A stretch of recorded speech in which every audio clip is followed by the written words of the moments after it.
Annie, tu es une super belle partenaire pour Samara et compagnie. En fait, dans les premiers partenaires qui ont onboardé le projet de Samara, merci d'avoir cru dès le départ. On continue de grandir ensemble puis on est super contents. Alors, je pense que tu viens de Saint-Isidore, quelque chose comme ça, de la prairie. Saint-Isidore, est-ce que tu dirais que c'est un endroit propice ou est-ce que ça t'a influencé par rapport à ta sensibilité, par rapport à l'environnement? Je ne sais pas si c'est par rapport à l'environnement, mais c'est un petit village et puis c'est là que j'ai décidé de devenir un entrepreneur parce que j'ai vu mes parents. Ma mère, elle avait la boutique qui s'appelait Le Grand Ménage au petit centre de Saint-Isidore de la Prairie. Mon père avait son entreprise aussi. Et c'est là que j'ai réalisé que l'entrepreneur, c'était parfait pour subvenir aux besoins de la famille, mais c'était des gens impliqués dans la communauté. Et mon père s'occupait de la parade du Père Noël, ma mère s'occupait du théâtre et des cours de chant dans le village. Et c'est là que j'ai développé mon envie de devenir l'entrepreneur. Et je voulais savoir, pourquoi as-tu fondé ta compagnie qui est Unsettled Co? Est-ce qu'il y a un message que tu fais passer derrière? Enfin, je te laisse. OK. Mais j'ai fondé Unscented Company pour redéfinir la notion de la propreté.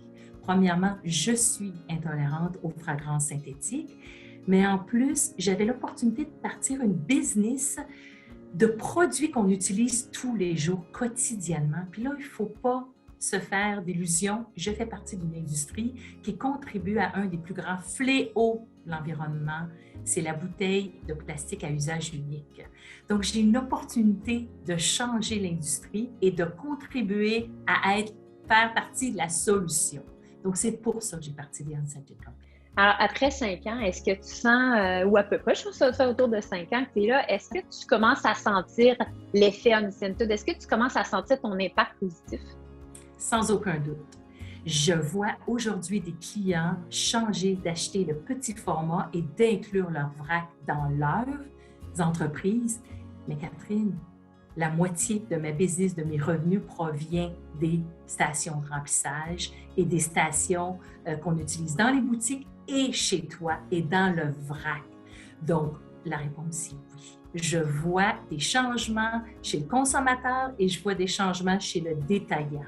Ouais, si tu devais définir ta marque en 3 hashtags seulement, ce seraient lesquels?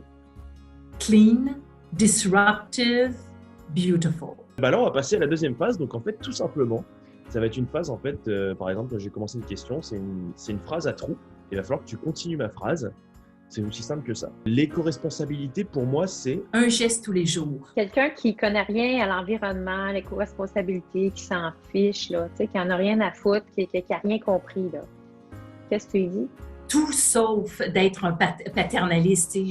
Je pense que je lui dis tout sauf d'être éco-responsable parce que ça ne passe pas le message dans ce temps-là. Je te donne le compte en banque de Jeff Bezos. Qu'est-ce que tu fais avec par rapport à l'environnement? Je vais pouvoir devenir la première entreprise à vendre des produits nettoyants et corporels sans emballage de plastique. Je fais de l'innovation. Moi, je voulais savoir comment tu as fait pour être autant famous en si peu de temps? J'ai parlé dans toutes les occasions que j'ai pu, c'est-à-dire que chaque personne que je rencontre, ça devient un ambassadeur pour moi. Donc, ce n'est pas des clients. Tout ce qui est stakeholder, c'est la personne que je rencontre le dimanche après-midi au parc, en passant par mes suppliers, en passant par tous mes ambassadeurs. Donc, pour moi, chaque fois que je parle de la compagnie, j'en parle en fonction de développer un ambassadeur.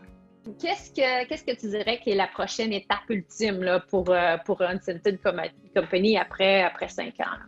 Développer le marché autre que le Québec. Je pense qu'on a développé le marché au Québec et le modèle d'affaires est éprouvé, la marque elle a sa place, le momentum est là. C'est le temps de développer le vrac et changer les standards de l'industrie. Est-ce que tu as d'autres marques qui t'inspirent? Une en particulier? Tu peux en donner une et pourquoi? Ah, moi, beaucoup de marques m'inspirent. Je veux dire, tous les jours, je regarde un petit peu ce que les gens font et sur les réseaux sociaux ou comment ils se positionnent. Donc, autant je suis jalouse de Patagonia qui est capable d'asseoir ses valeurs fortement dans ces réseaux sociaux. Ils prennent position. Ça, je suis extrêmement jalouse d'eux. Je suis jalouse aussi des belles entreprises du Québec qui sont rendues aux États-Unis et qui font leur place, comme eVive, comme Guru. C'est des gens auxquels je m'inspire énormément. Ok. Est-ce que dans ta belle famille de produits, as-tu un petit chouchou? Oui, j'ai des chouchous dans ma famille. Ils s'appellent Common Goods. Ils s'appellent Seventh Generation. Ce sont des gens qui sont en train d'ouvrir le marché pour nous sur le vrac puis sur les produits écologiques. Dans ta gamme de produits Unscented Company maintenant, un chouchou? Shampoing en barre. Sans plastique, un shampoing qui, pour moi, si je ne suis pas en camping ou ça fait 3 jours que je ne me suis pas lavé la tête puis qu'il faut absolument que je me lave la tête avec une barre de savon à glycérine, c'est pas ça. C'est un shampoing que j'ai utilisé pour aller faire mon pitch dans l'Œil du Dragon et à Dragon's Den. Donc, s'il est assez bon pour moi pour aller à la télé, il est assez bon pour aller travailler puis l'utiliser tous les jours. Moi, je voulais savoir si tu devais faire un film sur l'éco-responsabilité, ce serait sur quoi et comment tu le ferais? OK. Ça serait tout sauf la façon dont ils s'y prennent aujourd'hui. C'est-à-dire de nous montrer que les catastrophes, nous montrer que un peu ce que Hubert Reeves ou David Suzuki ont fait, je pense qu'on a manqué le bateau. Il faut plutôt apporter l'éco-responsabilité, le développement durable comme un engagement dans notre communauté, un engagement dans notre propre environnement. Je veux dire, c'est sûr que les inondations, les feux de forêt, les éboulements, ce sont tous reliés à l'environnement. Sauf que ça ne vient pas toucher et c'est un message qui est trop paternaliste, qui est trop catastrophique, qui est trop gros pour attaquer.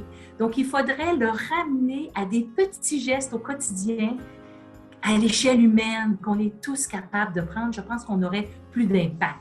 Donc, j'aimerais vraiment voir dans les familles, quand on parle de zéro déchet, qu'est-ce qu'ils font un petit geste à la fois. Je pense qu'on aurait plus d'impact. Wow. Et, Une belle production à l'échelle humaine.